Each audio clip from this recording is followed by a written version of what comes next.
Baik, Assalamualaikum warahmatullahi wabarakatuh. Selamat sore kepada para Bapak Ibu eh, guru atau mahasiswa PPG dari Kementerian Agama yang angkatan 2 yang akan segera melaksanakan UKM PPG pada 1-2 minggu yang akan datang. Sesuai jadwal bahwa eh, apa namanya LPTK berkewajiban untuk berikan sosialisasi mengenai UKM PPG, apa itu UKM PPG dan aspek apa saja yang nanti akan Bapak Ibu jalani pada saat UKM PPG ini. Mohon maaf Pak Kaprodi, Pak Alvan tidak bisa hadir pada kesempatan ini karena mungkin sedang dalam perjalanan. Ada beberapa kegiatan yang beliau ikuti berkaitan dengan PPG juga sehingga melimpahkan kepada saya untuk melaksanakan pembekalan ini. Jadi eh, tidak ada sambutan, kita langsung mulai saja kegiatan ini. Eh, Mungkin Bapak Ibu sudah tahu sebelumnya, saya Darmawan, ya. Kalau di PPG saya sebagai admin, jadi terlibat banyak, sedikit atau banyak dengan pembelajaran di PPG, walaupun memang saya tidak mengajar di kelas manapun. Saya bukan instruktur atau dosen pengajar, tetapi ya karena tugas saya, maka saya harus mengamati setiap hal, walaupun mungkin ada teknis-teknis yang bisa dijawab oleh Bapak Ibu lain. Tapi pada kesempatan ini saya akan menyampaikan mengenai apa itu UKM PPG dan bagai hal yang ada di dalamnya. Saya langsung mulai saja supaya nanti ada banyak kesempatan untuk tanya jawab. Saya akan share materi saya sebentar.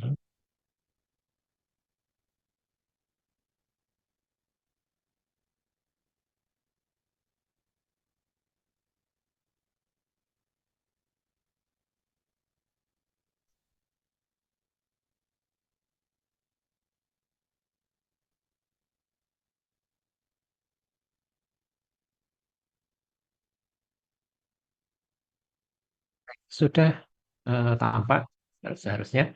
Jadi UKM PPG itu singkatan dari uji kompetensi mahasiswa pendidikan profesi guru.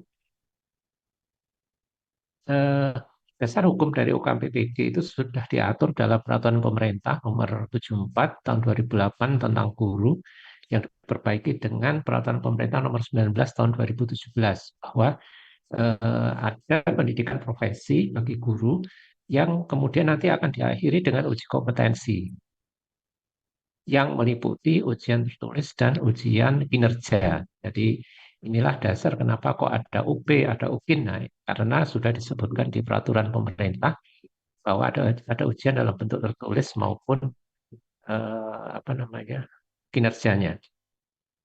Nah, di Permenristek yang mengatur mengenai standar pendidikan guru itu juga disebutkan bahwa ada penilaian terhadap proses, penilaian terhadap hasil belajar. Kalau penilaian proses sudah Bapak Ibu lakukan sepanjang 3 bulan ini, nah sekarang ujung akhirnya adalah dalam bentuk ujian kompetensinya. Di sini disebutkan juga bahwa ada uji tulis dan uji kinerja ya.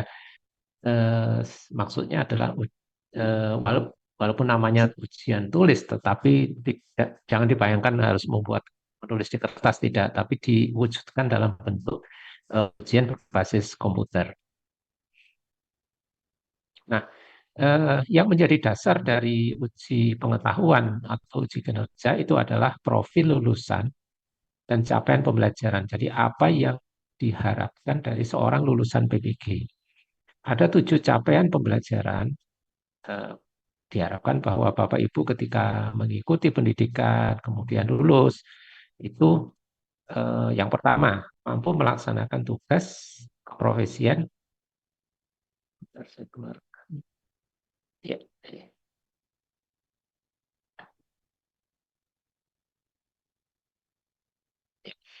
mau melaksanakan tugas keprofesian sebagai pendidik yang mempesona. Jadi ada unsur kepribadian. Tampilan seorang guru itu bagaimana? Jangan sampai guru itu tidak punya wibawa, kemudian ya mungkin dilecehkan siswanya, tidak dihormati. Nah, itu yang dihindari. Jadi bagaimana profesi guru itu menjadi berwibawa, kemudian mempesona bagi siapapun yang berkepentingan dengan profesi ini. Kemudian ini itu kalau kayak itu sikap ya. Kalau kemudian yang kedua ini teknis, mampu merumuskan indikator capaian pembelajaran.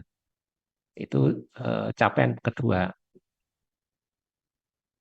Capaian pembelajaran berpikir tingkat tinggi atau HOTS yang harus dimiliki oleh peserta didik kaitannya dengan masa depan. Kemudian yang nomor tiga, menguasai materi ajar.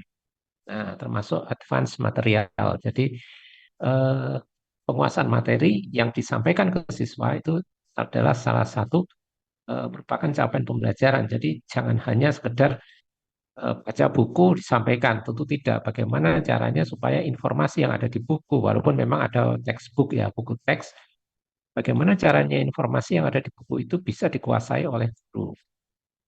Bukan berarti lalu apapun yang ada di buku lalu diberikan tanpa ada pemahaman, tentu tidak mungkin. Kemudian yang keempat, mampu merancang pembelajaran dengan menerapkan prinsip TPEC, Technological, Pedagogical and Content Knowledge. Jadi penguasaan teknologi untuk apa namanya pembelajaran. Penguasaan teknologi tidak hanya ke sekedar komputer, tapi berbagai macam perangkat yang lain. Yang kelima adalah mampu melaksanakan pembelajaran yang mendidik dengan menerapkan TIK. Ini masih berkaitan dengan nomor 4. Kalau 4 tadi kaitannya dengan apa namanya eh, perancangan pembelajaran dengan konsep TIPEC. Nah, nomor 5 ini alatnya. Alat apa yang digunakan? Apakah mau pakai laptop, pakai LCD proyektor, pakai software, pakai apapun yang eh, bisa dimanfaatkan untuk menunjang pembelajaran yang eh, apa namanya yang meminta peserta didik bisa memecahkan masalah dengan kreatif, kolaboratif dan sebagainya itu. Itu yang kelima. Yang keenam mampu mengevaluasi masukan proses dan hasil pembelajaran. Nah, jadi bagaimana evaluasinya setelah proses pembelajaran dilakukan. Yang ketujuh adalah mampu mengembangkan diri secara berkelanjutan. Jadi tidak hanya sekedar mengajar, tapi juga bagaimana mencari informasi baru, bagaimana melakukan inovasi, dan sebagainya. Nah, yang kedua sampai ke enam ini terkait teknis pembelajaran. Bagaimana mulai dari awal melakukan perancangan sampai akhir melakukan evaluasi. Itu terkait dengan apa namanya kegiatan sehari-hari sebagai guru. Nah, kalau yang ketujuh ini sebenarnya pendukung dari profesi guru. Tapi yang diharapkan guru itu bisa berkembang ilmunya, berkembang kemampuannya dengan melakukan berbagai macam kegiatan. Itu tujuh capaian pembelajaran yang diharapkan dari seorang lulusan PPG. Nah, PPG akan terbagi ke dalam dua kelompok besar. Kelompok pertama adalah uji kinerja. Nah, uji kinerja ini dilakukan untuk menilai atau mengevaluasi capaian pembelajaran nomor 1 sampai nomor 7. Mulai dari mempesona, perancangan, dan penguasaan teknologi, pembelajarannya, evaluasinya, sampai ke pengembangan diri. Uji pengetahuan, oh sorry ini salah, uji pengetahuan itu 1 sampai 6. Uji pengetahuan itu 1 sampai 6, karena ketujuhnya tidak tidak ikut diuji. Ini lebih ke arah ke penguasaan materi sebenarnya. Nah, kemudian dari uji kinerja ini akan terbagi dua, praktek pembelajaran itu menguji capaian nomor 1 sampai 6, dan portofolio nomor capaian pembelajaran nomor 7, yaitu pengembangan diri tadi. Nah, praktek pembelajaran sendiri terbagi ke dalam dua, yaitu kegiatan menyusun RPP serta melaksanakan pembelajaran. Sampai 1 Desember ini pendaftarannya. Kemudian sambil melakukan pendaftaran, nanti Bapak Ibu bisa memulai mengunggah berkasnya ke Google Drive atau YouTube. Kenapa begitu? Ya karena ada apa namanya untuk portofolio itu ada yang bentuknya file yang mungkin besar, ada yang bentuknya video. Nah, itu siapkan dulu, diunggah di YouTube, di Google Drive, sehingga pada saatnya mengisi portofolio tinggal ambil linknya, tinggal ambil tautannya. Nah, itu akan lebih mempercepat kerja sebenarnya. Nah, kemudian dari situ Bapak Ibu melakukan praktek pembelajaran real di kelas tanggal 30 sampai 2 Desember. Bukan berarti setiap hari praktek tidak, tapi diberikan kesempatan tanggal 30, 1, dan 2 itu untuk melakukan pembelajaran. Salah satu saja, apa namanya, tanggal 30-nya saja misalkan, atau tanggal yang lain. Tapi intinya sekali saja.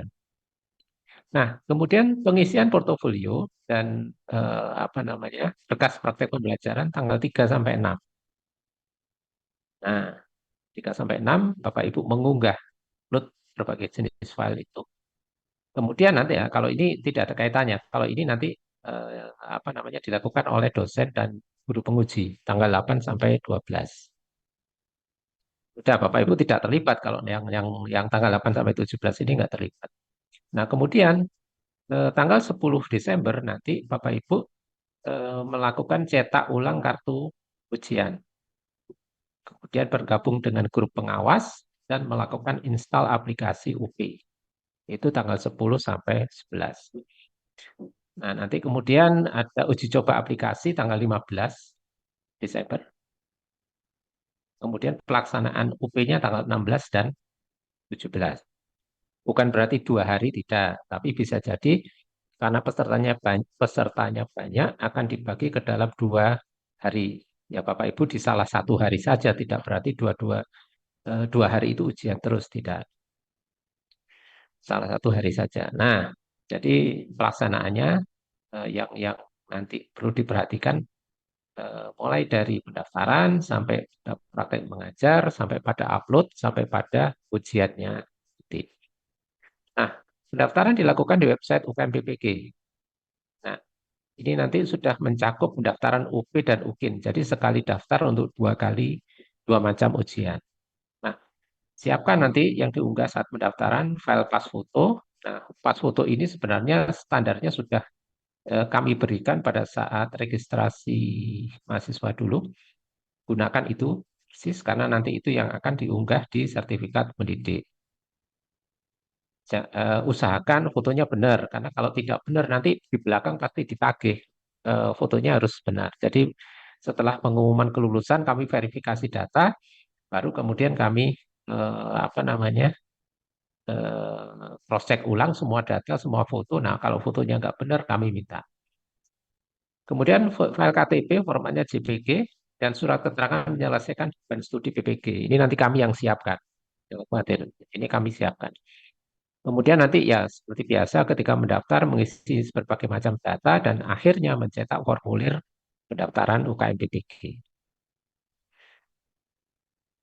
Nah, saya akan bahas sedikit tentang UP. UP-nya itu apa? Kita lihat satu persatu dulu. Nah, uji pengetahuan ini adalah uji kompetensi yang diselenggarakan secara serentak dalam jaringan atau online untuk mengukur pemahaman konsep materi pencapaian 7 capaian pembelajaran. Jadi definisinya ini, uji pengetahuan berbasis jaringan atau online. Kemudian UP berbasis domisili adalah UP yang dilaksanakan di kediaman Bapak Ibu sendiri. Jadi Bapak Ibu tidak datang ke suatu tempat ujian, tidak, tapi mengerjakan dari di mana Bapak Ibu berada. Apakah nantinya mau dikerjakan di sekolah, mau dikerjakan di rumah, mau dikerjakan di kantor, apa namanya, di manapun, pokoknya tersambung dengan jaringan internet. Nah, pelaksanaan UP berbasis domisili ini sudah dilakukan sejak tahun 2020 ketika COVID. Nah, tahun 18, tahun 19, peserta PPG itu datang ke UM. Tahun 20 ketika ada COVID, barulah dilakukan revolusi belajar dari rumah. Nah, jadi ketika pembelajaran PPG dengan LMS, kemudian peserta ujian dari rumahnya, nah itu yang berlanjut sampai sekarang ini.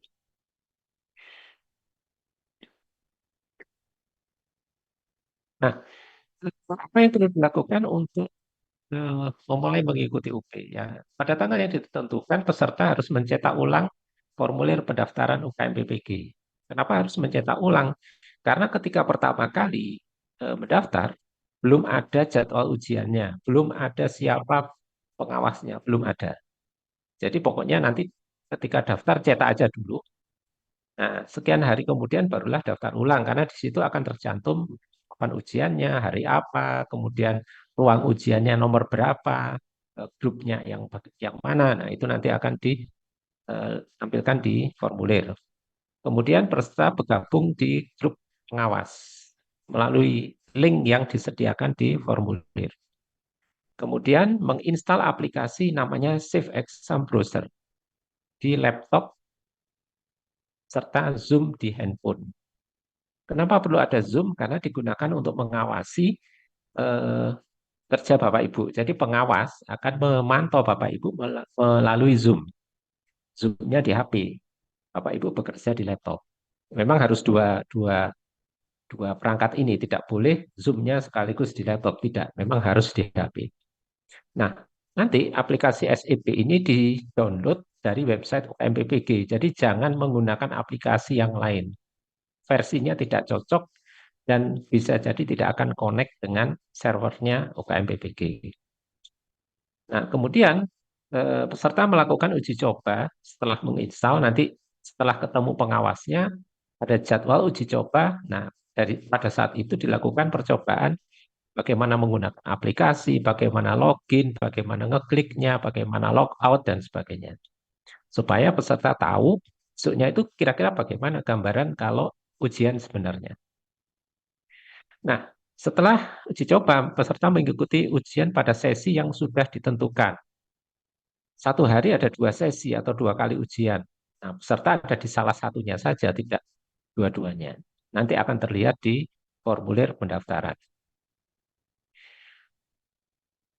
Kemudian, spesifikasi perangkat ini yang sudah disebutkan oleh Panitia Nasional UKM PPG ya, harus menggunakan laptop. Kemudian, ukuran layar minimal 12 inci. Kenapa ya? Supaya tidak terlalu kecil saja. Kalau terlalu kecil, tidak nyaman untuk mata.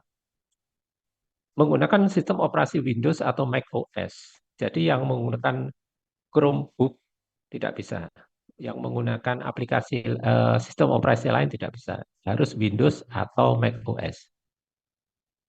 Kemudian ada ukuran memori minimal, kemudian ada kapasitas yang cukup, kemudian ada mouse-nya, ada keyboard, ada baterai yang berfungsi dengan baik, dan charger. Kan ujiannya bisa makan waktu 3 jam. Kalau baterainya sudah menurun kemampuannya biasanya tidak sampai 3 jam. Nah, itu siapkan charger. Sehingga sewaktu-waktu terasa habis, segera ditancapkan. Kemudian aplikasi apa namanya? Aplikasi SEP ini sudah terinstall di laptop dan terhubung dengan internet. Itu dari sisi laptopnya. Kemudian dari sisi HP, HP-nya harus terinstall Zoom dengan kamera dan speaker yang berfungsi dengan baik. Kenapa ya? Karena arahan dari pengawas akan dilewatkan ke Zoom, tidak di laptop. Nah, ini jadi ada dua, ada laptop, ada HP. Oke. Kemudian mengenai perangkat, ada beberapa catatan yang bisa diketahui adalah perangkatnya harus sesuai dengan spesifikasi yang ditetapkan. Jangan coba yang lebih rendah. Windows XP misalkan, pasti nggak akan jalan. Windows 7 kan, tidak mau. Mintanya Windows 8 ke atas. Windows 8 ke atas ya Windows 8, Windows 10, itu baru bisa. Kemudian ya tahu bagaimana mengoperasikan HP, tahu bagaimana mengoperasikan laptop, itu penting. Kemudian kalau memang perangkatnya ada gangguan, trouble, segera cari pinjaman, segera cari perangkat lain yang lebih baik, yang kira-kira menunjang untuk pelaksanaan ujian. Jangan gunakan perangkat yang sudah diketahui kalau itu sering trouble, cepat panas dan sebagainya. Charger dipastikan berfungsi dengan baik dan pastikan update Windows dimatikan dulu. Karena apa? Karena kalau ada update itu bisa sampai 10-15 menit berhenti total. Nah, itu kan memang sayang waktunya. Daripada Bapak Ibu panik, lebih baik itu nanti dimatikan saja fitur update Windows-nya. Kemudian kalau terkait koneksi data, bisa kemudian kalau ada kabel LAN, nanti biasanya pengawas akan tanya, itu kabel apa, nyambung kemana, dan sebagainya. Jadi pastikan peserta harus bisa menunjukkan bahwa itu memang benar kabel untuk jaringan, bukan kabel yang lain. Kemudian kalau menggunakan koneksi data dari HP, berilah paket yang cukup untuk Zoom 3 jam, untuk SEP, keperluan aplikasi SEP. Ingat, jangan hanya sekedar melihat besarnya kuota, jangan. Tapi pastikan juga bisa digunakan atau tidak. Karena kuota besar ada yang khusus YouTube, ada yang khusus malam hari. Nah, itu kan jadi nggak bisa dimanfaatkan kalau apa namanya untuk keperluan ini. Jadi cek dulu kuotanya seperti apa digunakan. Ada yang kuota harian, walaupun beli 30 giga, tapi ternyata hanya bisa digunakan 1 giga per hari. Ya kurang nanti. Jadi pastikan dulu kuotanya cukup dan bisa digunakan. Eh, Terkait lokasi, carilah lokasi yang tenang, yang sekiranya tidak ada gangguan dari pihak lain, entah dari orang lewat, entah dari suara-suara di luar, dan sebagainya. Boleh menggunakan ruang kelas, boleh menggunakan ruang kerja, yang penting bahwa dikondisikan tidak ada orang lain di dalam ruangan itu. Nah, itu yang bisa membuat panitia menghentikan ujian. Jadi meminta orangnya keluar atau Bapak Ibu pindah. Kemudian pencahayaan yang cukup, posisi duduk yang nyaman, kemudian posisi kamera pada apa namanya sudah diatur cukup jelas dilihat oleh pengawas. Nah, siapa pengawasnya? Nah, pengawasnya dari Universitas Penyelenggara PPG. Nah, kalau untuk Kemenak, UM tidak mengawasi. Jadi yang mengawasi adalah Bapak Ibu dari UIN yang selama ini menyelenggarakan PPG untuk mata pelajaran keagamaan. Jadi memang pelaksananya dari UIN, UIN Sunan Gunung Jati Badung, tapi pengawasnya mungkin dari UIN yang lain. Nah, nanti apa namanya pengawas yang sudah ditetapkan akan menyiapkan grup WhatsApp, kemudian peserta nanti akan bergabung di dalam grup itu. Jadi kalau misalkan satu ruang ujian itu isinya 20 orang misalkan, 15 sampai 20 orang, maka ya grupnya isinya ya 20 orang itu saja, tidak ada yang lain. Nah, komunikasilah dengan pengawas melalui grup WA itu. Jadi tanya bagaimana install atau hal-hal teknis lainnya ke sana. Jangan ke saya, jangan ke kami, karena kami sudah tidak terlibat dalam ujian ini. Kemudian nanti seperti yang sudah saya sebutkan, pengawasan dilakukan menggunakan Zoom melalui handphone, bukan melalui laptop, dan ada aplikasi. Nanti ketika ujian, eh, pengawas akan tahu status pekerjaan peserta sudah jalan berapa soal, eh, sudah berapa lama, berapa soal yang sudah dijawab, itu akan bisa diketahui. Nah, ini contoh bentuk formulir pendaftaran. Jadi nanti di bagian bawah formulir itu akan disebutkan nomor ruang ujiannya. Jadi ruang virtual berapa, sesi apa, periode apa. Kemudian link grup WhatsApp-nya apa. Nah, ini nanti akan yang harus diikuti Bapak Ibu linknya ini. Joinnya melalui link yang disebutkan di formulir ujian. Oke. Nah, ketika pelaksanaan UP nanti patuhilah apa namanya arahan dari pengawas. Kemudian bekerjalah secara mandiri tanpa dibantu oleh orang lain. Nah, kenapa? Karena kalau diketahui dibantu, nanti bisa dihentikan ujiannya.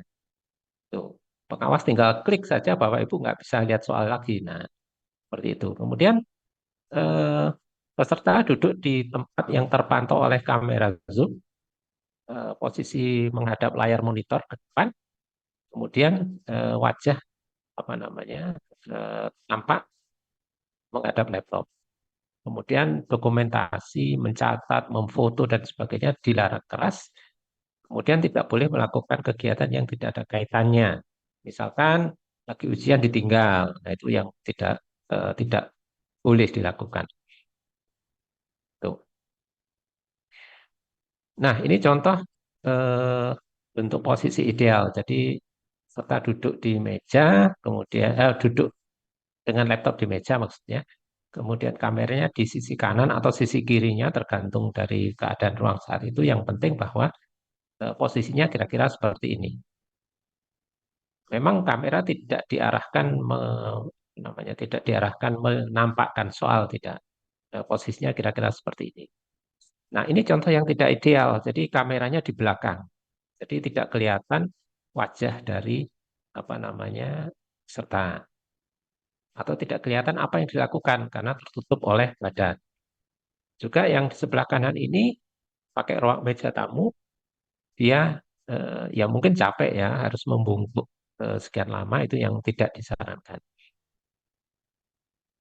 Ini juga posisi yang tidak ideal karena kameranya terlalu tinggi sehingga wajah mahasiswanya juga tidak kelihatan.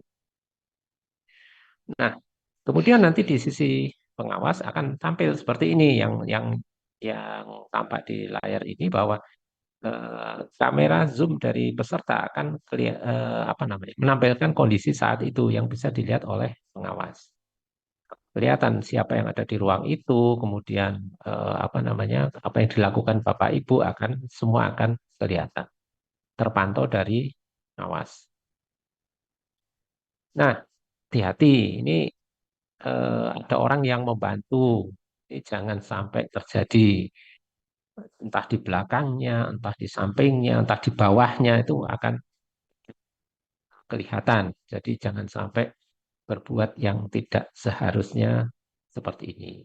Nanti pengawas tahu dihentikan ujiannya, nanti yang lama-lama yang rugi Bapak Ibu sendiri karena kalau sudah diperingatkan tidak dituruti bisa dihentikan, sudah nggak usah ujian, dibuatkan berita acara, kejadiannya seperti apa. Nah, itu akan merugikan Bapak Ibu sendiri. Jangan sampai terjadi. Oke. Nah, tambahan lain ini yang Panitia Nasional PMPBG selalu berpesan serta mengikuti peraturan, bukan sebaliknya peraturan mengikuti peserta. Artinya apa ya? Jangan ditawar-tawar lagi lah. Anu, saya nggak bisa mendapatkan tempat, jadi satu ruangan isi dua orang ya, jangan seperti itu. Aturannya sendiri, buatlah sendiri. Misal apa namanya? Katakanlah di sekolah itu ada dua mahasiswa yang ujian, ya dikasih sekat atau bagaimana lah sehingga tampak bahwa Bapak Ibu sendiri. Itu apa namanya?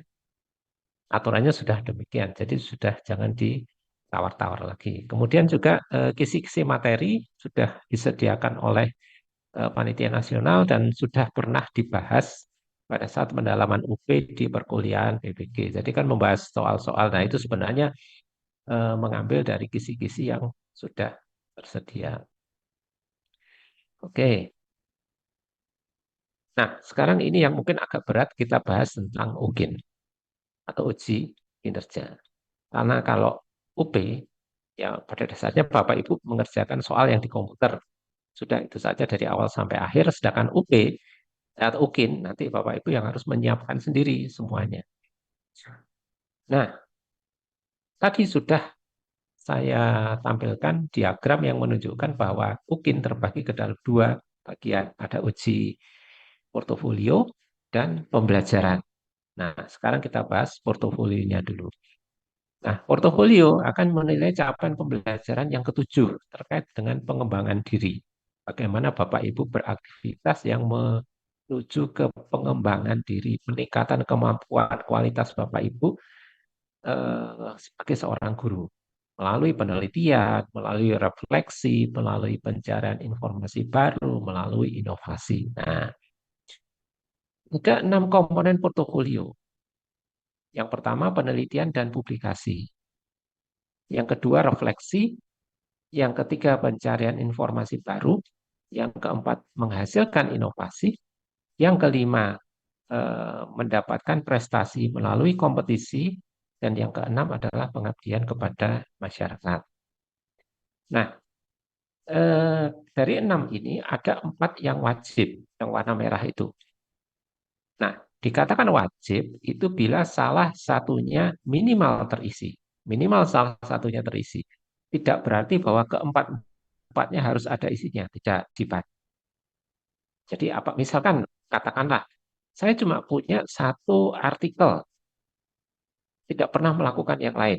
Oke, Bapak Ibu masukkan di bagian penelitian publikasi, sudah, kewajiban sudah dijalani. Tapi ya disarankan jangan hanya ambil yang minimal, maksimalkan saja. Karena apa? Karena kalau skornya minimal nanti gandol. Sudah pembelajarannya nggak begitu bagus, portofolionya tidak bagus juga, ya akhirnya di bawah batas kelulusan. Kemudian yang nomor 5 adalah prestasi melalui kompetisi. Maaf, nah, yang hijau. Yang hijau ini adalah yang tambahan. Boleh ada, boleh tidak ada. Tapi kalau ada lebih baik lagi karena skornya akan meningkat. Jadi yang merah itu salah satunya minimal terisi, dikatakan memenuhi kewajiban. Yang nomor 5 itu boleh tidak ada. Saya nggak pernah ikut kompetisi, ya nggak masalah. Saya nggak pernah pengabdian, juga tidak masalah. Karena itu sifatnya tidak wajib. Nih, mahasiswa dikatakan memenuhi kewajiban bila minimal salah satu isian di komponen yang wajib, yang warna merah itu sudah ada isinya. Ya, disarankan jangan ambil yang minimal, maksimalkan supaya skornya lebih tinggi. Kita bahas, oh ini, portofolio. Apa saja portofolio? Tadi ada 6 macam komponen. Nah, tidak berarti bahwa apapun yang Bapak Ibu punya bisa dimasukkan. Tidak. Ada batasannya.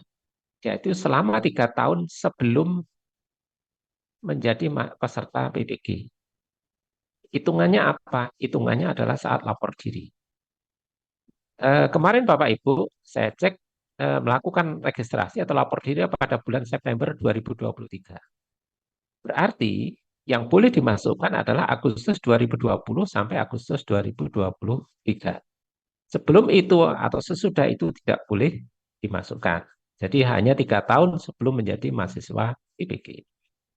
Nanti kalau misalkan nggak lulus gimana? Ya kalau nggak lulus kan mengulang tahun depan misalkan. Berarti apakah boleh yang September saya masukkan? Tetap tidak. Jadi batasannya sebelum menjadi mahasiswa PDG. Kapanpun Bapak Ibu ujian, apakah ujiannya sekali atau mengulang atau bagaimana, tetap batasannya tidak berubah. Ini yang perlu diingat. Nah, kriteria produk per komponen secara detail nanti bisa dilihat di pedoman penilaian portofolio yang bisa diambil di website UKM PPG. Ini alamatnya. Jadi nanti ada eh, pedoman uji kinerja yang bisa dilihat komponen satu itu tentang apa, rinciannya bagaimana, skornya berapa, itu ada di sana. Nah, semua dokumen yang diajukan itu formatnya PDF. Kalau dokumen ya, kalau dalam bentuk teks tulisan, di format dalam PDF. Jadi kalau filenya masih Word, ya silakan di convert menjadi PDF. Nah, file bisa diunggah langsung di aplikasi atau diunggah di Google Drive. Ada 2 pilihan, diunggah langsung atau Google Drive. Tadi disarankan sesuai jadwal Kemenak adalah diunggah di Google Drive. Itu bagus. Kenapa? Karena pada saat pengisian data tinggal mengambil tautan atau linknya. Tidak perlu mengunggah lagi. Karena kalau filenya besar pasti unggahnya lama. Dan itu bikin deg-degan kan. Ini unggahnya berhasil atau enggak. Gitu. Sudah waktunya mepet, uploadnya enggak berhasil. Nah itu kan jadi masalah. Jadi mumpung masih ada waktu cukup, segera lakukan upload di Google Drive. Nanti tinggal diambil tautan atau link dari file itu. Kemudian video yang digunakan untuk penilaian portofolio itu formatnya MP4, MP4. Diunggah di YouTube atau Google Drive. Jadi siapkan juga apa namanya space di Google Drive atau YouTube untuk mengunggah file ini. Kemudian nanti ada fakta integritas yang harus ditandatangani di atas materai 10.000 dan di-scan dalam format PDF. Oke, ini batasan waktunya. Nah, kita lihat per komponen bagaimana. Yang pertama adalah penelitian dan publikasi. Ini bentuknya apa? Bentuknya laporan penelitian atau artikel yang sudah diseminarkan atau dibahas di forum ilmiah tertentu. Atau malah nggak pernah dibahas, nggak pernah diseminarkan, boleh. Nanti ada opsi tidak pernah diseminarkan. Kemudian artikel yang dimuat di dalam jurnal ilmiah, baik yang terakreditasi maupun tidak terakreditasi. Tulisan ilmiah yang dimuat di majalah, tabloid, koran, atau media cetak, atau media elektronik lainnya. Barangkali pernah menulis, barangkali pernah mengisi acara, atau membuat acara yang sudah direkam. Nah, itu bisa diajukan sebagai publikasi. Nah, cakupan publikasi bisa lokal, regional, nasional, sampai internasional. Kemudian bisa dibuat secara individu atau kelompok. Jadi misalkan kan sering kalau membuat artikel itu tidak hanya sendiri, tapi mungkin dengan 2-3 teman lainnya. Nah, itu boleh diajukan. Yang penting ada nama Bapak Ibu di produk itu. Kemudian yang tidak boleh adalah skripsi, tesis, disertasi itu tidak boleh digunakan. Termasuk karya aktualisasi diri saat latsar CPNS itu juga tidak bisa eh, digunakan.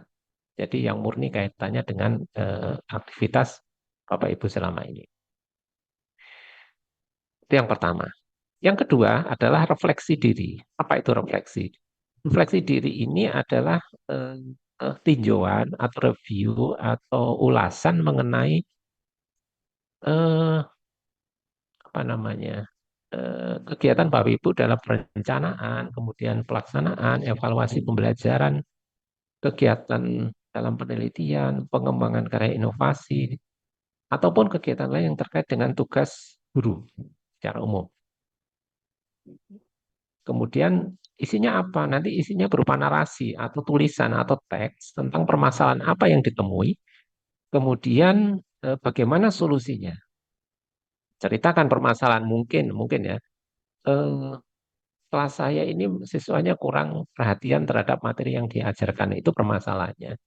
Nanti isi lagi solusinya bagaimana? Mungkin untuk mengatasi permasalahan tersebut saya melakukan perubahan gaya pembelajaran yang dengan melakukan misalkan project based learning kah atau pembelajaran outdoor learning kah atau apapun yang kira-kira sekiranya bisa mengatasi permasalahan itu. Ceritakan nanti bagaimana aktivitas ibu, bagaimana keberhasilannya. Nah, itu yang dimaksud dengan refleksi. Refleksi bukan berupa laporan, tidak. Jadi nanti langsung diketik di aplikasinya itu. Jadi bukan berupa laporan, tidak berupa laporan. Eh, tapi tidak hanya berkaitan dengan di kelas saja. Jadi, misal Bapak Ibu membuat artikel, produk artikel masuk di dalam penelitian dan publikasi, sedangkan apa yang dibahas di artikel itu yang sekiranya menunjang pembelajaran, ceritakan di bagian refleksi. Jadi, satu produk bisa untuk dua macam komponen. Bapak Ibu membuat media pembelajaran. Produk media nanti masuk ke dalam komponen inovasi, tetapi implementasinya di kelas itu bisa diceritakan di bagian refleksi. Nah, itu contohnya. Kemudian, kalau misalkan pernah membuat laporan best practice terkait dengan sesuatu aktivitas, nah laporan best practice itu masuk ke dalam komponen penelitian dan publikasi, tetapi apa yang dilakukan, bagaimana hasilnya, ceritakan di dalam refleksi. Jadi satu produk bisa untuk dua komponen. Itu refleksi. Nah, yang ketiga ini mungkin banyak yang memiliki, yaitu pencarian informasi baru yang ditunjukkan dengan sertifikat berupa berupa sertifikat diklat atau workshop atau lokakarya, seminar, konferensi, webinar, atau hal-hal lain yang menunjang peningkatan kualitas diri yang kaitannya dengan kompetensi Bapak Ibu sebagai seorang guru pada berbagai jenjang, mulai dari tingkat kecamatan sampai internasional. Nah, buktinya harus berupa sertifikat atau piagam yang diterbitkan oleh penyelenggara yang sah. Misal Bapak Ibu ikut seminar sebagai pembicara. Nah, itu bisa dimasukkan poinnya lebih tinggi. skornya lebih tinggi, yaitu sebagai peserta dengan melampirkan artikelnya. Nah, itu akan masuk di dalam eh, pencarian informasi baru. Tergabung dalam MGMP, KKG, atau guru inti, trainer, dan lain sebagainya, itu juga bisa dimasukkan di dalam inovasi. Nah, bedanya antara seminar dan diklat, seminar itu tidak ada jamnya. Hanya sekedar ikut begitu saja, tetap minimal 30 JP. Jadi kalau diklatnya cuma 10 JP ya tidak akan bisa digunakan, minimal 30 JP. Oke, itu yang ketiga. Nanti kita sambil diskusikan. Yang keempat adalah eh belum yang keempat. Ini masih terkait ya area inovasi, yaitu eh, bagaimana Bapak Ibu menghasilkan karya yang sesuai dengan profesi. Bisa berupa buku, buku bahan ajar, referensi, terjemahan dan sebagainya. Kemudian modul pembelajaran, bisa diktat, bisa media, bisa karya teknologi tepat guna, misalkan membuat suatu produk apa namanya pengupas bawang yang digunakan untuk ibu-ibu PKK. Nah, bisa karya seni, karya olahraga kalau misalkan guru kesenian atau guru penjas bisa. Jadi macam-macam bentuknya inovasi ini tidak hanya media. Karya seni misalkan bagaimana membuat tarian, membuat puisi itu masuk dalam produk inovasi. Tentu yang dijelaskan, misalkan tariannya filosofinya apa, penarinya berapa orang, bagaimana gerakannya dan sebagainya. Kalau karya olahraga, apa yang dilakukan oleh seorang guru itu, misalkan membuat apa namanya produk video pembelajaran bermain voli, nah itu bisa. Jadi inovasinya dalam bentuk semacam itu. Nah, ketika membuat karya, ini yang penting diperhatikan adalah ketika membuat karya jangan hanya sekedar mengunggah atau mengupload fotonya. Bapak Ibu membuat media pembelajaran materi bangun ruang 3 dimensi. Di foto jepret diunggah. Ya jangan seperti itu. Tambahi dengan uraian. Apa? Kalau karya seni teknologi, ya jelaskan ide apa yang melatar belakangi, spesifikasi produknya bagaimana, siapa yang memanfaatkan, bagaimana penggunaannya. Jadi lebih rinci. Kalau media pembelajaran, selain dari uraian-uraian tadi juga bagaimana pengkaitan dengan materi ajarnya. Ini terkait dengan materi ajar apa sih? Nah, itu bisa dijelaskan di sana. Jadi selain ada foto juga ada uraian berupa teks yang menjelaskan produk yang dibuat. Kalau misalkan karya itu pernah didokumentasikan dalam bentuk video yang pernah diunggah, maka link atau tautan ke video itu bisa dimasukkan di dalam uraiannya. Nah, sehingga penilai tinggal klik akan melihat, oh videonya semacam ini, cocok dengan produk yang dibuat atau website. Kalau memang itu pernah dipublikasikan semacam itu. Ya, jadi ingat, jangan hanya sekedar gambarnya saja, tapi juga ada ceritanya. Itu yang keempat. Oh, ini juga kalau karyanya berupa buku modul diktat, jangan hanya menampilkan sampulnya saja, jangan. Ya sampul luar, sampul dalam, daftar isi, dan artikel Bapak Ibu. Kalau misalkan karena bukunya tebal, terlalu sulit untuk di-scan, ya ambil bagian yang bisa menunjukkan produk Bapak Ibu. Sampul luar itu yang cover luarnya, sampul dalam itu yang kemudian nanti ada tulisan penerbit, pengarang, dan sebagainya.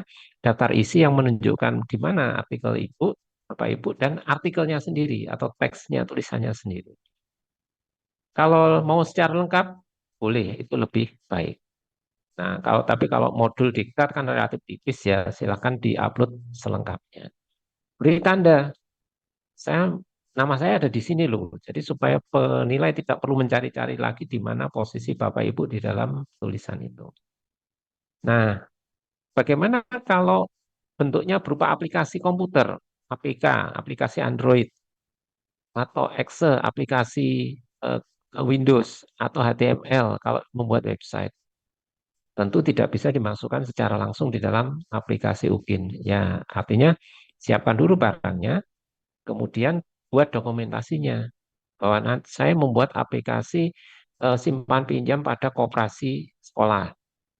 Itu kan program komputer, nggak bisa dimasukkan di sini. Ya, akhirnya diceritakan dalam bentuk tekstual, ada fotonya atau screenshotnya, aplikasinya digunakan seperti apa, dan sebagainya. Kalau ada link untuk melihat aplikasinya, tambahkan sekalian. Jadi yang hanya bisa dilihat oleh penguji hanya berupa file PDF, tidak bisa yang lain. Nah, yang kelima adalah prestasi di bidang kompetisi pada suatu kompetisi. Nah, kompetisi yang dimaksud adalah kompetisi yang terkait dengan bidang pendidikan atau keahlian guru. Tidak bisa sembarang kompetisi ya. Lomba makan kerupuk acara 17-an enggak, tentu enggak relevan kalau dimasukkan di sini. Walaupun itu kompetisi, tapi tidak ada kaitan dengan profesi ini.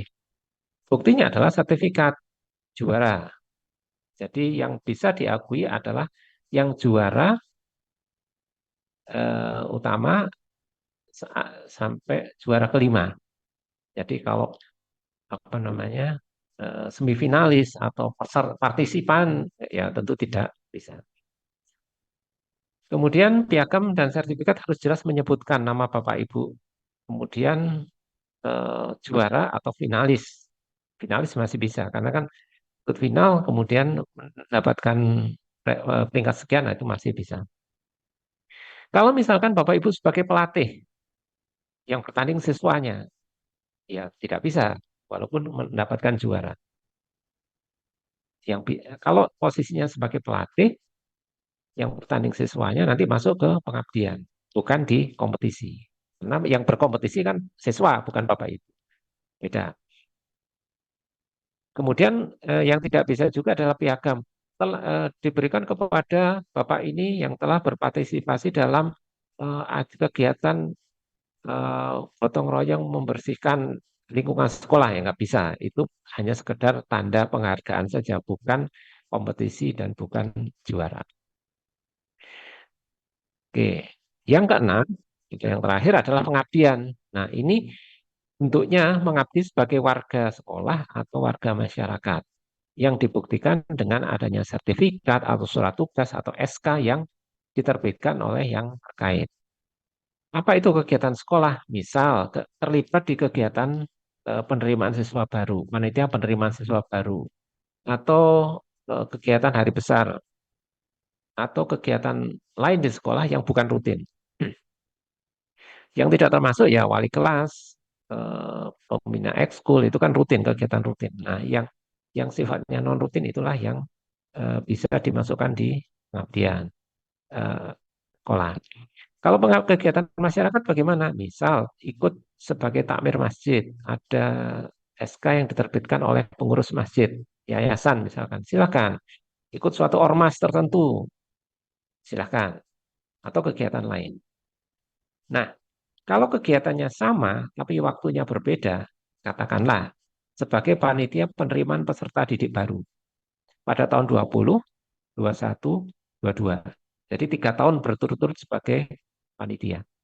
Karena waktunya berbeda, walaupun nama kegiatannya sama, waktunya berbeda, maka dianggap sebagai 3 kegiatan yang berbeda. Pengaruhnya apa? Jangan diupload bersama-sama, tapi upload satu persatu. Tahun 20 sendiri, tahun 21 sendiri, tahun 22 sendiri. Kenapa?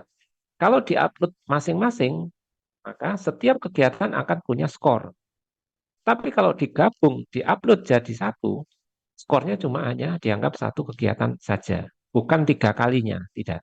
Nah, ini yang beberapa kali dan sering dijumpai karena kegiatannya bersamaan atau jenisnya sama, diupload semuanya. 1 kali upload hanya 1 skor. 3 kali upload dapat 3 skor. Nah, itu bedanya. Jadi jangan walaupun yang penting adalah kegiatannya berbeda jelas atau nama kegiatannya sama, waktunya berbeda. Itu sudah dianggap kegiatan yang berbeda. Ini yang salah satu tips meningkatkan penilaian. Oke, nah dari 6 kegiatan itu ada rubrik penilaiannya. Jadi nanti bisa dilihat di panduan penilaian, pedoman penilaian bahwa setiap kegiatan punya skor tersendiri. Contoh publikasi di jurnal internasional skornya 3. Ada telah diseminarkan di sekolah skornya 1. Belum diseminarkan skornya setengah. Misalkan hanya sekedar nulis untuk keperluan kenaikan pangkat misalkan, nggak pernah diseminarkan, bisa dimasukkan skornya setengah. Muat di dalam jurnal proceeding internasional, nasional, provinsi, dan sebagainya, masing-masing punya skor yang tersendiri. Nanti bisa dicek masing-masing, apa namanya, kira-kira saya dapat berapa skornya itu. Diklat misalkan sudah ada pembagiannya, 30 sampai 80 JP itu skornya satu. Dan seterusnya, semakin banyak JP-nya tentu skornya semakin. Tidak bisa bacakan semua, nanti Bapak Ibu cermati sendiri, karena banyak. Ini untuk 4 komponen wajib, dan ini yang komponen tambahan. Nah, ini contoh misalkan kompetisi yang diakui itu juara 1 sampai 5 atau finalis. Di luar itu tidak. Kemudian pengabdian juga yang diakui adalah sebagai ketua atau selain ketua. Jadi sekretaris bendahara seksi ini itu dianggap sebagai bukan ketua. Tinggal melihat jenjangnya, mulai dari jenjang sekolah, kecamatan, desa, sampai tingkat internasional. Skornya beda. Kompetisi pun demikian. Kompetisi tingkat kecamatan sampai tingkat internasional mendapat medali emas SEA Games misalkan. Nah, itu internasional. Juara juara di PON misalkan, itu nasional dan semacamnya. Oke. Nah, terkait dengan penilaian, maka setiap komponen akan memiliki batas penilaian. Artinya, memasukkan sebanyak-banyaknya oke, nggak masalah. Tapi tidak bisa semuanya dinilai. Ada batasnya. Contoh publikasi itu skor maksimalnya adalah 4. Artinya apa? Misal Bapak Ibu punya artikel terbit di jurnal nasional sebanyak 4 artikel. Satu artikel 2 poinnya, skornya. 2 kali 4, 8. Wah, skor saya 8. Ya tidak begitu, karena batas maksimalnya adalah 4. Sisanya bagaimana? Tidak bisa dinilai, karena skor maksimalnya adalah 4. Seleksi maksimalnya 3. Pencarian informasi baru maksimal 3. Inovasi maksimal 4. Prestasi maksimal 1,5. Pengabdian juga 1,5. Tapi bukan berarti, wah saya sudah 1,5. Udah upload saja semuanya. Nanti kan bisa jadi penilai akan memberikan skor kurang dari batas maksimalnya kan. Misal yang menurut perkiraan Bapak Ibu 2, ternyata dinilai 1,5.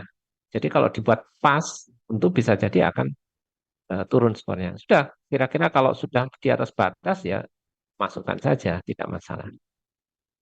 Nah, dari semua skor setiap komponen itu, kalau dijumlah, akan diambil skor maksimal 10. Jadi katakanlah, penelitian dapat 4, refleksi dapat 3, sudah 7 kan? Inovasi dapat 4, 11. Tapi bukan berarti skor akhir menjadi 11, tidak. Nanti dipotong maksimal 10. Nah, 10 ini lalu dikalikan, atau berapapun ini akan dikalikan 10 menjadi skor portofolio. Tentu kalau skornya 10 dia dapat 100. Kalau mengumpulkan cuma satu refleksi, skornya setengah, ya setengah kali 10 yaitu 5. 5 dengan 100 kan jauh bedanya. Oleh karena itu, kalau punya banyak karya, masukkan saja untuk menaikkan skornya. Nah, kemudian untuk menyatakan keaslian, menyatakan apa yang dibuat, ada fakta integritas. Pengertian fakta ini jangan disamakan dengan fakta waktu daftar registrasi. Tidak, fakta itu perjanjian sebenarnya. Perjanjian apa ya? Kalau kali ini perjanjian tentang GIN. Ada 3 poin, yaitu poin A itu menjelaskan karya yang diajukan untuk portofolio, untuk penelitian, serta inovasi. Ini portofolio, penelitian, dan inovasi. Yang lain tidak dimasukkan. Poin B berkaitan dengan RPP apa yang akan dipraktekkan. Poin C berkaitan dengan video prakteknya. Jadi satu lembar fakta itu sudah mencakup portofolio sekaligus GIN-nya. Nah, contoh fakta atau formatnya bisa diunduh di alamat ini kalau ingin dibuat dari sekarang. Kemudian yang kami sediakan itu bentuknya tabel. Bentuknya kira-kira seperti ini. Nah, ini contohnya. Jadi ada tabel yang menjelaskan semua karya yang dibuat. Ini poin A. Berisi, oh nanti saya membuat, misalkan ini kan inovasi, ada modul, ada LKPD, kemudian bilangan bermaka 7, misalkan ini adalah video pembelajaran yang pernah dibuat. Nah, ini semua masuk di dalam poin A. Tidak termasuk poin A itu videonya Ukin, tidak. Karena videonya Ukin nanti akan masuk di poin C. Ini videonya Ukin masuk poin C, sedangkan RPP-nya ada di poin B. Sudah buat dalam bentuk tabel. Seberapa panjang tabelnya ya tergantung dari seberapa banyak Bapak Ibu membuat artikel, membuat pengajuan untuk portofolio. Lebih dari satu halaman tidak masalah. Yang penting ada faktanya. Kemudian di bagian bawah nanti diberi materai 10.000. Oke, itu kira-kira bentuk fakta integritasnya.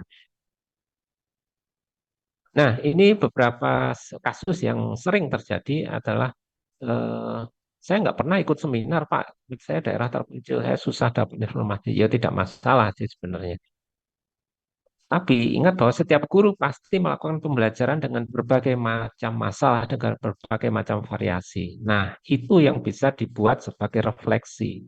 Kan tidak mungkin ada masalah lalu Bapak Ibu guru diam saja. Mesti ada upaya menangani masalah itu. Nah, itu bisa diceritakan masuk di dalam refleksi.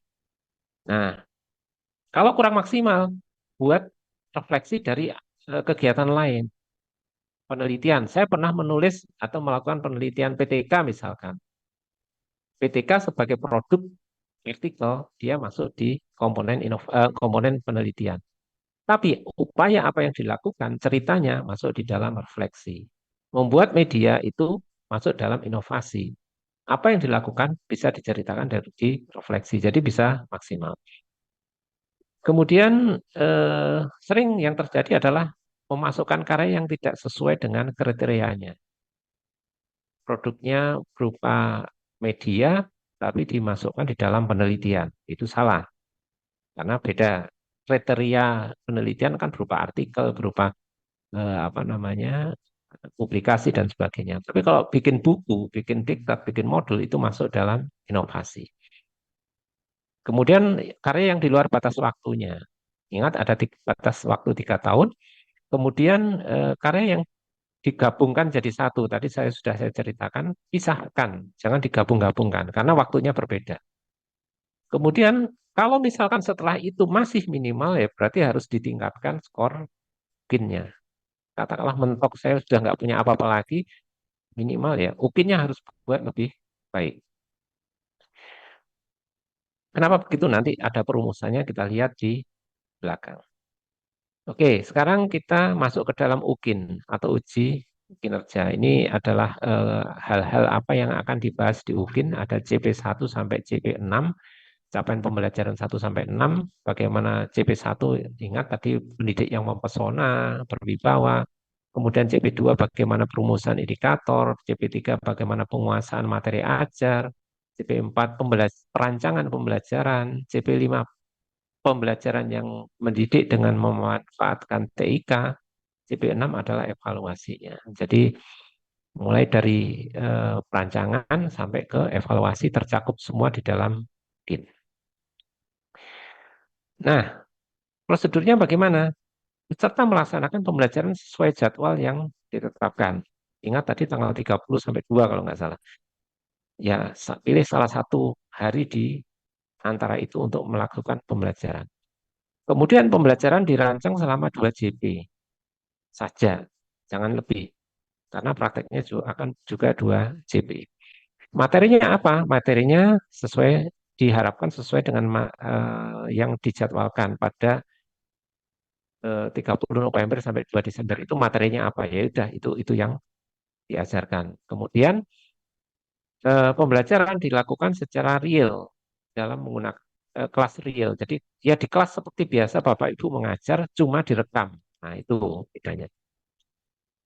Kemudian praktek pembelajaran jadi suasana di kelas itu direkam, rekam aja 2 GB itu lalu nanti akan diedit menjadi video durasi 30 sampai 40 menit saja.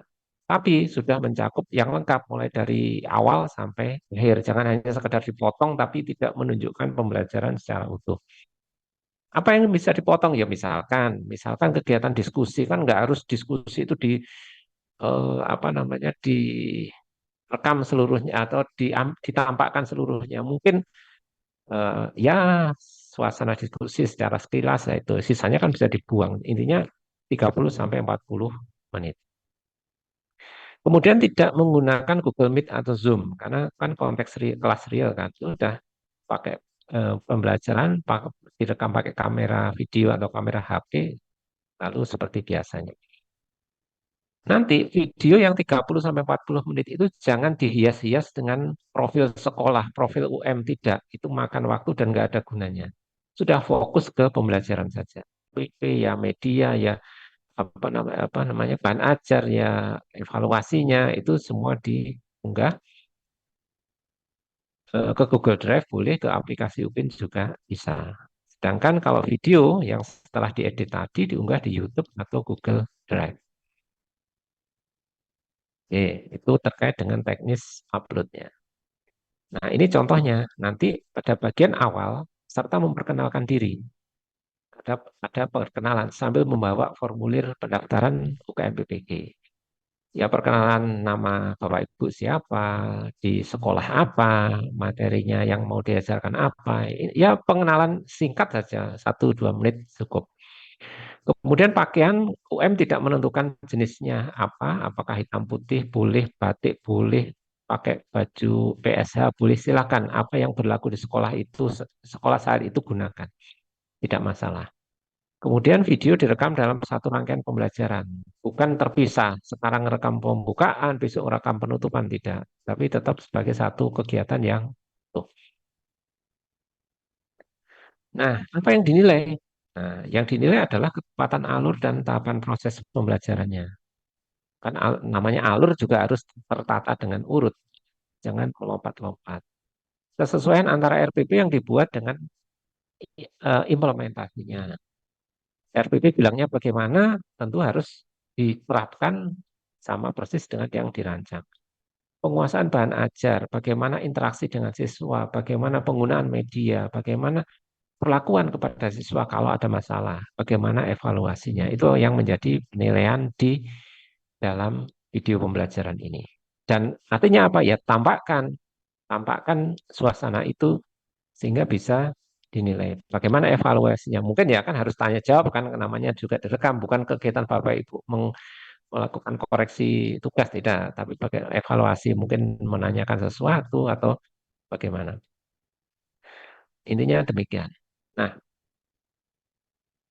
nanti penilaiannya akan dilakukan oleh satu dosen dan satu guru penguji yang bukan pembimbing PPL-nya. Jadi misalkan Bapak Ibu dibimbing dosen A dan guru B dalam PPL, nanti penilainya pasti bukan itu. Guru dan dosen lain dalam kelas yang sama. Karena nanti akan diatur ulang. Kemudian penilaian dilakukan selama masa yang ditentukan, yaitu 8 sampai 12 Desember tadi. Kemudian total skor ke-6 komponen dari dua penguji kan di rata-rata dan dikalikan 10 menjadi skor portofolio dalam skala 0 sampai 100. Kemudian skor perencanaan pembelajaran digabung menjadi nilai praktek, gabungannya akan menjadi nilai akhir KIN. Proporsinya bagaimana ini? Jadi praktek pembelajaran bobotnya 6, portofolio bobotnya 1. Dijumlahkan dibagi dengan 7. Walaupun begitu, jangan hanya sepertujuh lalu seadanya. Jangan. Karena kalau seadanya, sudah seadanya, kemudian pembelajarannya nggak begitu bagus, tentu ya bisa jadi tidak lulus. Batas kelulusan adalah 70. Jadi nilai akhir UKIN adalah 70. Itu sudah gabungan antara praktek pembelajaran RPP praktek dengan portofolio. Dan tidak boleh ada komponen wajib yang kosong. Jadi hanya upload pengabdian masyarakat tidak bisa. Karena yang wajib harus ada minimal salah satunya. Begitu kosong, ya sudah, pasti tidak lulus. Nah, ini kasus yang sering terjadi. Tempat saya sudah pas akhir semester. Bagaimana? Nah, materi sudah habis. Bapak Ibu bisa gunakan materi dari semester yang sebelumnya, apa materi sebelumnya maksudnya sebelum pas itu atau materi berikutnya, semester berikutnya kalau misalkan masih memungkinkan. Kemudian kurikulum yang sekarang macam-macam. Ada K13, ada kurikulum merdeka dan sebagainya. Silahkan menggunakan apa yang berlaku di sekolah Bapak Ibu. Jangan dipaksakan harus kurikulum merdeka. Jangan, nanti malah jelek mengaruhi penilaian. Sudah, kebiasaannya apa, yang berlaku apa, gunakan saja. Kemudian pastikan RPP yang diunggah sesuai dengan yang dipraktekkan. Ini pernah terjadi RPP-nya bilang apa, prakteknya bilang beda lagi. Nah, namanya nggak sesuai, pasti penilaiannya juga tidak begitu bagus. Nah, kaitan dengan materi yang habis, ini boleh menggunakan materi saat PPL. Boleh. Materinya saja ya. Materi saat PPL sudah disempurnakan dan sebagainya, mau dicoba atau dipraktekkan untuk UKIN, silahkan. Tapi bukan berarti rekamannya pada saat PPL, tidak. Rekamannya tetap ada atau dibuat khusus untuk keperluan UKIN. Nah, materinya saja yang sama, tapi implementasinya harus relevan dengan UKIN. Nah, nantinya setelah selesai UKM PPG, kelulusan UKM PPG itu adalah lulus UP dan UKIN. Jadi dua-duanya harus dinyatakan lulus. Kalau ada yang tidak lulus UKM PPG, maka yang diulang adalah yang tidak lulus saja. UP-nya saja, UKIN-nya saja, atau mungkin malah kedua-duanya kalau memang kedua-duanya tidak lulus. Nah, kesempatan mengulang hanya diberi waktu 3 tahun. Jadi kalau sekarang tahun 23, nanti kira-kira Bapak Ibu berakhirnya tahun 25 atau tahun 26. Ini yang perlu diperhatikan. Dan belum ada aturan teknis setelah 3 tahun bagaimana. Walaupun Kemenak membolehkan renim atau pemberian NIM ulang, tapi itu secara aturan belum pernah disampaikan ke kami. Jadi dasar kami apa? Kan harus ada menyetapkan mahasiswa ini. Kan itu harus ada dasarnya. Selama ini belum pernah untuk mapel umum dilakukan renim atau dianggap sebagai mahasiswa baru. Tidak, belum pernah. Kemudian banyaknya mengulang tidak dibatasi selama periode ujiannya memungkinkan untuk diisi oleh peserta retaker atau peserta yang mengulang. Karena ada periode khusus untuk yang baru. Kalau periode 6 sekarang ini campuran first taker dan retaker. Nah, kaitannya dengan mengulang ini biaya sebenarnya. Kalau UP ulang itu 200.000, kalau UKIN ulang itu 600.000. Tidak sedikit Bapak Ibu, jadi usahakan sebagus mungkin. Nah, ini yang kami harapkan adalah percaya pada kemampuan diri sendiri, jangan curang, kemudian eh, kaitan dengan UP ini, ya UP tidak melibatkan UM. Jadi Bapak Ibu kerja, skornya langsung hasil pekerjaannya langsung terupload. Tidak ada koreksi manual, semua langsung oleh Kemenang. Kemudian jangan percaya pada janji siapapun orang-orang yang ngaku sebagai rektor, sebagai pejabat Kemenag, GTK, pejabat BPG dan sebagainya. Jangan percaya. Sudah, nggak ada usaha-usaha untuk itu. Kalau informasi resmi dari kami selalu disampaikan di grup. Tenang saja. Nah, modusnya bagaimana? Biasanya menghubungi peserta. Maaf Bapak Ibu, skor Bapak itu kurang sedikit sekali. Ini saya lihat cuma 69. Bisalah kami bantu. Nah, bantu itu kan nggak gratis. Nah, itu biasanya kemudian ujung-ujungnya adalah uang yang ternyata tidak ada hasilnya. Jangan dilayani kalau ada kejadian semacam ini. Oke, itu dari saya. Sekarang kita apa namanya? Sesi diskusi saja. Barangkali ada yang apa namanya belum belum bisa dipahami atau belum jelas, silakan bisa kita eh, bahas saat ini. Monggo Bapak Ibu siapa bisa raise hand dulu aja supaya saya mudah mengenali siapa yang akan bertanya. Ke raise hand, angkat tangan. Ada tombol untuk mana ya tombolnya?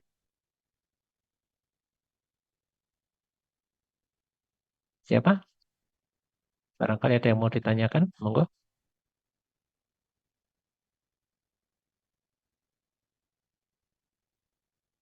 Ini ada Bu Siti Saumiati. Iya, Pak. Iya, monggo Bu, silahkan. Terima kasih, Pak. Saya mau menanyakan tentang UP nih, Pak. Untuk soal UP itu Pak ada berapa ya? Itu Oh yang ya. pertama. Heeh. Terus yang kedua, itu beberapa hari yang lalu saya ada dapat informasi katanya ada perubahan untuk kisi-kisi di UP begitu. Kalau yang tahun sebelumnya kan ada materi pedagogik dan profesional. Tapi yang saya dapatkan informasi kemarin ada pedagogik tapi terkait apa ya istilahnya itu SJT sama CPK kalau tidak salah. Ya. Apakah memang seperti itu atau bagaimana? Ya. Ya, itu Nih. aja Pak. Eh, untuk yang Kemenak, sama dengan angkatan sebelumnya. Yang berubah itu yang Dikbud. Dikbud angkatan 2 ini sudah mencantumkan yang PJK dengan SCT itu tadi. Ada perbedaan. Sehingga apa namanya yang dikerjakan jadi lebih banyak. Tapi untuk yang Kemenak masih tetap pola yang lama. Bagaimana pembelajaran PPG, Bapak Ibu kan satu siklus pendalaman materi, pengembangan perangkat PPL. Nah, kalau yang Dikbud sudah dua siklus pendalaman materi, pengembangan perangkat PPL, ulang lagi pendalaman materi lagi. Nah, semacam itu. Jadi dari pelaksanaan sudah berbeda. Masih tetap pola yang lama, Bu. Nah, banyaknya soal 100 butir maksimal. Saya pernah melihat yang ada yang 90, ada yang 80, tergantung dari bidangnya. Karena matematika 100 soal dengan bahasa Indonesia 100 soal tentu tidak mungkin bisa disamakan. Karena ada hitung-hitungan dan sebagainya yang perlu waktu. Biasanya untuk yang sains, matematika, fisika itu soalnya tidak 100 tapi di bawah itu. Nah, pengerjaannya 3 jam. 3, 3 jam penuh. Jadi katakanlah mulai dari jam 8, ya berarti berakhirnya jam 11. Itu.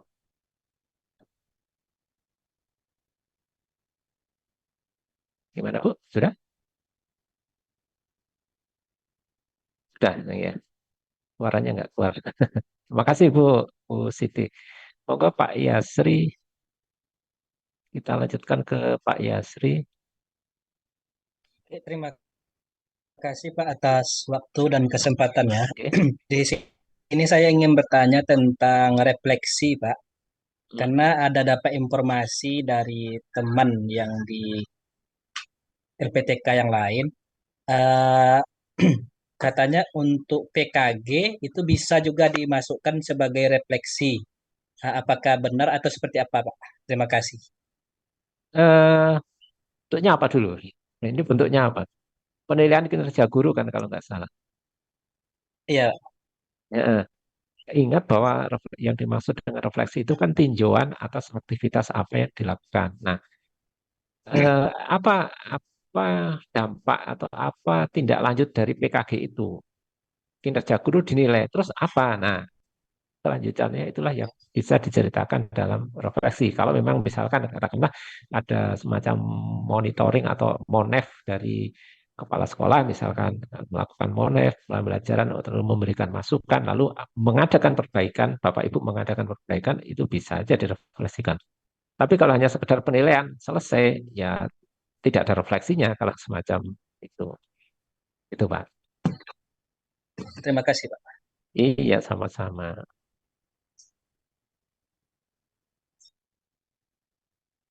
Halo, gimana? Nah, ini ada Pak EF, silakan Pak EF. Terima kasih Pak. Assalamualaikum Iya, warahmatullahi wabarakatuh. Ada dua hal Waalaikumsalam. yang ingin saya sampaikan. Oke. Yang pertama untuk kartu UKIN ya Pak. Kartu UKIN itu mulai bisa dicetak kapan ya Pak? Itu yang pertama. Dan juga di linknya itu seperti apa, itu mohon dijelaskan ulang. Kemudian yang kedua, tadi disampaikan oleh Bapak bahwa untuk perekaman video pembelajaran UKIN itu tidak boleh terpisah, Pak. Gitu. Sementara kan Mm-mm. untuk proses perkenalan itu kan mungkin ada spot-spot Oh, tertentu di sekolah iya, ya, iya. Pak. Gitu. Heeh, heeh. Barangkali bisa dijelaskan kembali. Terima kasih, Pak. Oke. Ya, kalau saya jawab yang belakangan, yang dimaksud utuh itu kan kegiatan pembelajarannya, Pak. Jadi dari awal masuk kelas sampai nanti selesai itu utuh. Nah, kalau perkenalan kan memang sudah di luar kelas, itu memang pasti akan terpisah, Pak. Jadi itu diambil pada kesempatan lain pun tidak masalah. Ya memang itu yang dimaksud utuh tadi rangkaian pembelajarannya, jadi bukan perkenalannya. Kemudian yang pertanyaan awal adalah kartu untuk UKIN. Jadi nanti Bapak Ibu ketika sudah bisa mendaftar UKM PPG, selesai mendaftar ada tombol untuk download formulir pendaftaran. Nah, itulah yang di print kemudian dibawa pada saat perekaman video, perkenalan video UKIN. Itu Pak. Jadi asalnya nanti setelah daftar di website UKM PPG. Jadi memang daftarnya satu kali daftar sudah untuk 2 ujian, dapat formulir, formulir itu yang digunakan untuk kenalan. Demikian Pak. Gimana Pak Ep? Oh, sudah tidak ada tanggapan. Atau berikutnya Pak Asrori Nahrun. Oke. Silakan. Assalamualaikum warahmatullahi wabarakatuh. Waalaikumsalam warahmatullahi Eh, Terima kasih Pak Danawan. wabarakatuh. Mengenai presentasi atau slide yang Bapak paparkan tadi lumayan banyak. Apakah kami bisa Ya. mendapatkan apa Oh, itu? pasti diberikan. Oke. Oke. Terima kasih Pak. Itu Iya saja. Pak, pasti nanti kami berikan. Oke. Oke. Ya memang saya sadar bahwa tidak mungkin sudah begitu banyak lalu diserap semua pasti nggak mungkin. Ya setidaknya saya sudah ngomong duluan, nanti Bapak Ibu sambil pelajari, nanti sambil cocokkan dengan rekaman lagi kalau diperlukan. Ngaten Pak. Sampun Pak.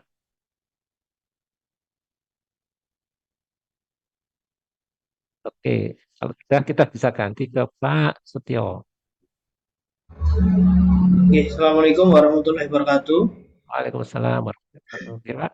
Bapak, saya mau tanya untuk misal kita ada mengisi pelatihan, lalu apakah perlu dengan dokumentasi juga, Pak? Laporan dokumentasinya untuk membuktikan keaslian itu, Pak. Iya, kalau ada itu silahkan, misalkan foto atau apa, ya karena yang dipersyaratkan kan sertifikat atau piagam dari penyelenggara. Misalkan ada fotonya, ya sudah nanti lampirkan saja di halaman-halaman selanjutnya sebagai satu file PDF itu. Bisa, kalau memang ingin menunjukkan hal tersebut, Pak. Belum, Pak, suaranya. Belum ada suaranya. Assalamualaikum warahmatullahi wabarakatuh. Gimana, Pak Setio? Ya, halo Pak. Tadi saya nggak Oke. bisa on mic, Pak. Kayak gitu. Berarti kalau misal tidak dibubuhi sama dokumentasi nggak apa-apa nggak Pak? Misal hanya Nggak apa-apa. sertifikatnya saja. Karena persyaratannya hanya sertifikat, yang diminta kan hanya sertifikat. Baik, terima kasih Pak. Ini, Pak. Oke. Berikutnya Pak Aprianto. Iya Pak, terima kasih Pak. Boleh? Assalamualaikum Iya, warahmatullahi Pak. wabarakatuh. Waalaikumsalam warahmatullahi Untuk di bagian prestasi Pak, mohon maaf Pak, mau tanya, itu boleh tidak mencantumkan prestasi yang bukan mapel kita? Contohnya saya, gitu ya, saya mapel Penjas, itu tapi saya punya prestasi di mapel yang lain, maksudnya saya pernah membuat apa itu, membuat karya berupa puisi atau gimana, kemudian dapat juara 1 gitu, boleh disertakan atau tidak, Pak? Tadi pernyataannya kan menunjang sebagai profesi guru, silakan saja, Pak. Kalau Oh, iya. selama masih terkait dengan keprofesian guru ini. Oh, iya, iya. Oke. Terima kasih Pak. Satu. Ya. Yang kedua, Bapak, Oke. itu di sertifikat itu ada 2 tipe, Bapak. Yang pertama itu penulis terbaik gitu ya. Ada tulisan penulis terbaik atas nama Aprianto. Ada satu lagi juara 1 atas nama Aprianto gitu ya. Itu yang boleh diunggah berarti yang juara 1 atas nama Aprianto.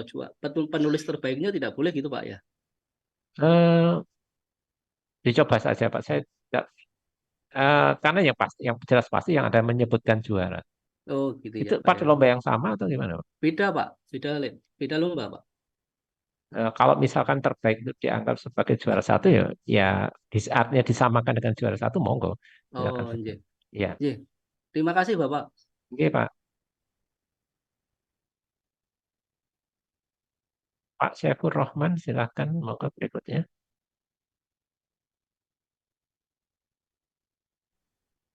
Iya Pak, Assalamualaikum Pak. Waalaikumsalam warahmatullahi wabarakatuh.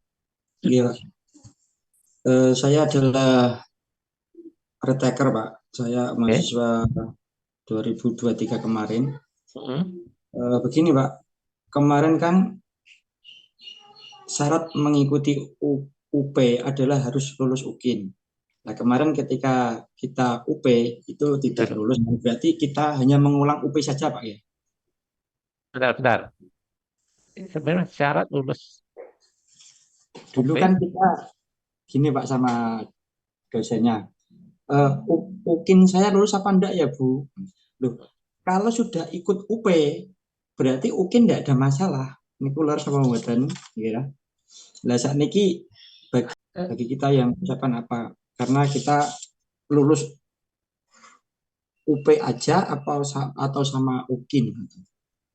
jadi gini, UP dan UKIN itu dua ujian yang bisa, artinya tidak menjadi satu syarat bagi yang lain. Kalau yang PPG Prajab dulu pernah ada syarat demikian, Prajab Pak ya, perjabatan UP dulu baru boleh ikut UKIN. Kalau UP lulus baru UKIN. Tapi kalau yang Daljab itu tidak menjadi syarat, artinya Bapak lulus UP saja mungkin, lulus UKIN saja mungkin, atau tidak lulus dua-duanya ya mungkin gitu. Tidak saling menjadi syarat.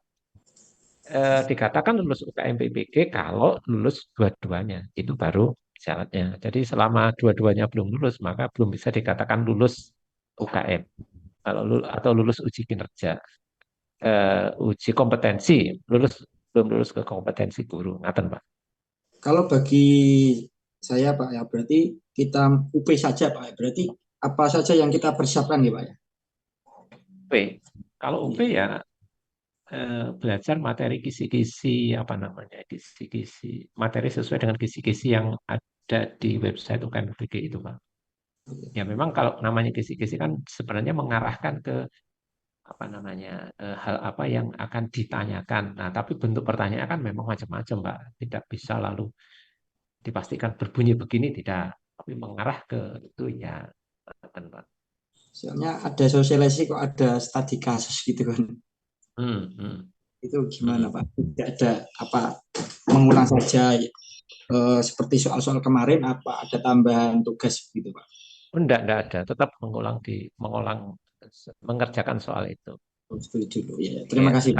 Kan LMS-nya sudah selesai, nah sekarang tinggal ujian. Nah, kalau ujiannya tidak lulus, ya mengulang ujian saja, tidak kembali ke pembelajaran. Oh ya. Terima kasih. Oke, Pak. Ibu Betty. Terima kasih atas waktunya. Assalamualaikum warahmatullahi wabarakatuh. Bapak, di sini ada dua pertanyaan yang akan saya tanyakan. Yang pertama, untuk mencari informasi baru, artinya kita mengikuti pelatihan-pelatihan. Nah, karena kita dalam tugas, apakah surat tugasnya juga dilampirkan selain sertifikat-sertifikat yang didapat? Itu yang pertama. Yang kedua, Bapak, untuk pengabdian, Pak. Saya yang mengabdi itu kalau 3 tahun terakhir ini tidak ada. Tapi 2018 saya mendampingi siswa KSM tingkat nasional, Bapak. Apakah itu bisa saya masukkan atau karena dia sudah lewat 3 tahun jadi dianguskan tidak bisa digunakan? Itu terima kasih, Pak. Ya, namanya juga untuk 3 tahun terakhir ya jangan dilebih-lebihkan gitu. Kan terhadap para penguji kami juga memberikan hal yang sama bahwa yang dinilai adalah 3 tahun terakhir. Kalau ada yang di luar itu ya tidak bisa dinilai. Itu kami sampaikan ke demikian Bu. Baik, Bapak. Itu. Terima kasih Bu. Yang untuk yang itu tadi Bapak surat tugasnya apa dilampirkan? Surat tugas, ya. Kalau surat tugas boleh saja mau dilampirkan silakan. Misalnya seperti tadi yang boleh nggak menampilkan foto silakan saja dilampirkan sebagai halaman kedua, ketiga di satu file PDF itu silakan. Baik Bapak, terima kasih Bapak. Kami dulu. Pak Saiful Majid, monggo. Ini waktunya mungkin tinggal sedikit lagi. Halo. Pak Darmawan, Assalamualaikum. Waalaikumsalam. mau tanya untuk yang poin 1 Pak Darmawan. Di UKIN yang poin 1 tadi kan publikasi ilmiah nggih Pak Darmawan. Publikasi ilmiah itu apabila nanti untuk publikasinya itu lokal di sesama teman sejawat guru MGMP terkait PTK-nya boleh Pak? Silakan. Karena tadi pada penilaian itu kan ada yang mulai yang tidak diseminarkan sampai tingkat internasional. Artinya tidak diseminarkan ya seperti tadi Bapak Ibu membuat hanya untuk katakanlah keperluan naik pangkat atau hanya sekedar laporan begitu saja, itu bisa diseminarkan di tingkat apa namanya sekolah, ada poinnya sendiri. Jadi semakin tinggi cakupannya maka semakin tinggi, semakin banyak skornya gitu kan. Oke. Untuk buktinya berarti format PTK sama apa Pak? Sama foto seminarnya itu? Ya silahkan. Jadi kalau apa namanya laporannya itu, kalau ya paling paling baik ada apa namanya buktinya silahkan. Jadi yang laporan PTK-nya ditambah dengan kalau ada piagamnya silahkan, kalau ada fotonya boleh demikian. Misalkan dari seminar itu ada sertifikatnya atau ada semacam penghargaan, silahkan. Oh, nggih. Oke.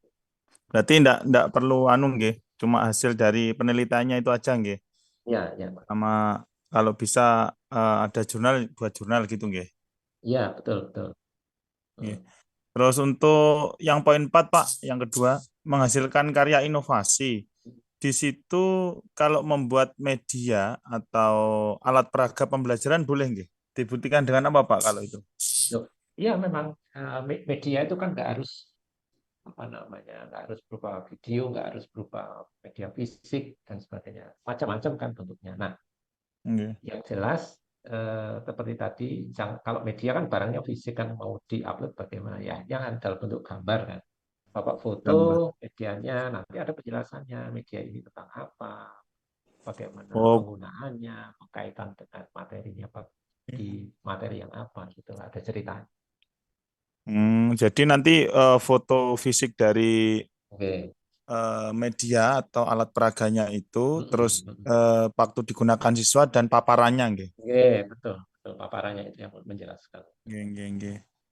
Terus untuk saya kan pernah buat APK Pak untuk media ajaran anak itu untuk materi fisika hukum Newton. Apakah nantinya itu APK-nya itu disertakan di link itu atau cuma nanti anak ada foto kegiatan anak menggunakan aplikasi APK itu Pak? Kalau APK seperti halnya yang media tadi ya hanya jangan sekedar screenshot dari APK, tapi ada penjelasannya kan. Syukur-syukur ya namanya juga penjelasan bisa jadi dalam bentuk tekstual atau dalam bentuk apa namanya gambar itu bagaimana orang menggunakannya entah itu siswa atau Geng. Iya. Oh jadi disertakan di dalam penggunaannya, APK-nya, bentuk screenshot APK-nya sama paparannya nggih, satu PDF gitu nggih. Kalau misalkan APK itu ada dokumentasi lain dalam bentuk video, dalam bentuk teks yang ada di website, akan tambahkan linknya, link menuju untuk melihat demo penggunaan APK. APK-nya itu anu Pak, maksudnya intern saya Pak, nggak saya upload di Play Store, berarti kan nggak bisa diupload. Ya, artinya kan gini Pak, mungkin dari penggunaan itu Bapak rekam kan, ada pernah direkam demikian gitu, nah itu bisa ditanyakan. Nggih, ngoten mawon Pak Darmawan, terima kasih. Oke Pak Majid. Muji, monggo silakan. Mungkin 2 yang terakhir ya. Muji, monggo. Terima kasih Pak atas waktunya. Mohon izin untuk bertanya yang pertama menggarisbawahi tentang yang disampaikan oleh Pak Darmawan tadi tentang pelaksanaan UKIN Pak. Tadi bisa memakai materi yang digunakan pada saat PPL nggih, tetapi disempurnakan lagi. Berarti di sini misalnya RPP dan materi yang sudah saya gunakan pada saat PPL itu bisa saya pakai atau gunakan pada saat UKIN ini, tetapi disempurnakan lagi. Makaten nggih, wow. Ya, benar. Jadi materinya Ya, saja yang diambil itu dipraktekkan. oke. Terus Hmm. yang kedua, Pak, mengenai pengembangan diri, kan ada webinar, ada mungkin mengikuti diklat, di mana di sana tadi disebutkan bahwa poin 30 sampai 80, maaf, 30 sampai 80 jam itu poinnya sekian. Nah, di sana tidak disebutkan misalnya kita mengikuti webinar di sana tidak ada keterangan jamnya. Berarti itu penilaiannya bagaimana nggih, Pak? Terima Ya, kasih. eh, tadi sudah saya sebutkan antara webinar dengan diklat itu dua hal yang berbeda karena diklat itu dihitung jamnya, webinar tidak ada jamnya. Jadi